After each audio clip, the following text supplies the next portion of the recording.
కర్నూలు జిల్లా ఆలూరులో నిర్వహించిన కూటమి సమావేశంలో మంత్రి నిమ్మల రామానాయుడు పాల్గొన్నారు.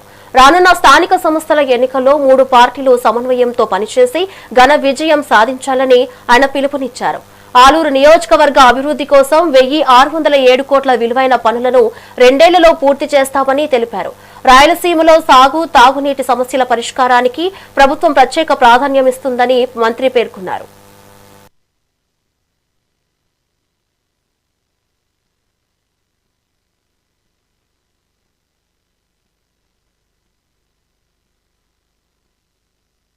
ఈ యొక్క ఆలూరు నియోజకవర్గానికి ఇన్ఛార్జి మంత్రిగా నాతో పాటుగా మన సబితమ్మ గారిని మంత్రివర్యులుగా ఈ యొక్క ఆలూరు నియోజకవర్గానికి ఈరోజు పంపించి ఈ యొక్క ఆలూరు నియోజకవర్గంలో పార్టీ పరంగా ఏ రకంగా స్థితిగతులు అంటే ఎమ్మెల్యే ఆర్ ఇన్ఛార్జి దగ్గర నుంచి బూత్ లెవెల్లో ప్రతి 60 ఓట్లకి కూడా ఒక కుటుంబ సాధికార సారథిని పెట్టుకున్నాం.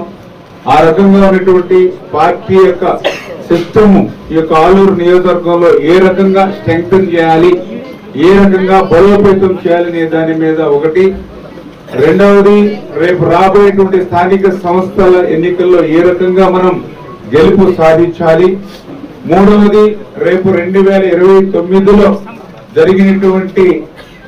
జరగబోయేటువంటి ఎన్నికల్లో తెలుగుదేశం పార్టీ జెండాను కూటమి తరఫున ఏ రకంగా రెపరెపలాడుతూ గెలిపించాలి అనేటువంటి విషయం మీద, అది ఈ నియోజకవర్గంలో తెలుగుదేశం పార్టీతో పాటుగా జనసేన పార్టీ, భారతీయ జనతా పార్టీ ఇన్ఛార్జీలతో మండల లెవెల్లో కూడా ఏ రకంగా సమన్వయం చేసుకుని ముందుకెళ్లాలి, ఇటువంటి అంశాలన్నిటి మీద కూడా పూర్తిగా దృష్టి సారించాలి అనే ఉద్దేశంతో ముఖ్యమంత్రి గారు ఇచ్చినటువంటి ఆదేశాల ప్రకారమే ఈ రోజు సబితమ్మ గారు నేను ఈ రోజు ఈ నియోజకవర్గానికి రావడం జరిగింది. ఈ రోజు మన రాయలసీమకు ఈ 2 సంవత్సరాల్లోనే బీసీలు ఎక్కువగా ఉన్నారు, గురుకుల పాఠశాలలు పెంచాలి అంటే మన ముఖ్యమంత్రి గారు 7 గురుకుల పాఠశాలలు మనకంటే టోటల్ గా 12 ఇచ్చారు.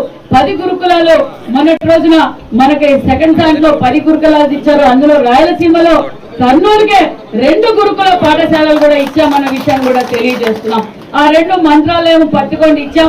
మరి జ్యోతి గారు కూడా గతంలో నేను ఇక్కడికి ఆలూరు మొబిలైజేషన్ కి వచ్చినప్పుడు కూడా జ్యోతి గారు వారు భర్త గారు ఇద్దరు కోరడం కూడా జరిగింది. మాకు ఆలూరు కూడా ఒక గురుకుల పాఠశాలలు కావాలా అన్నారు.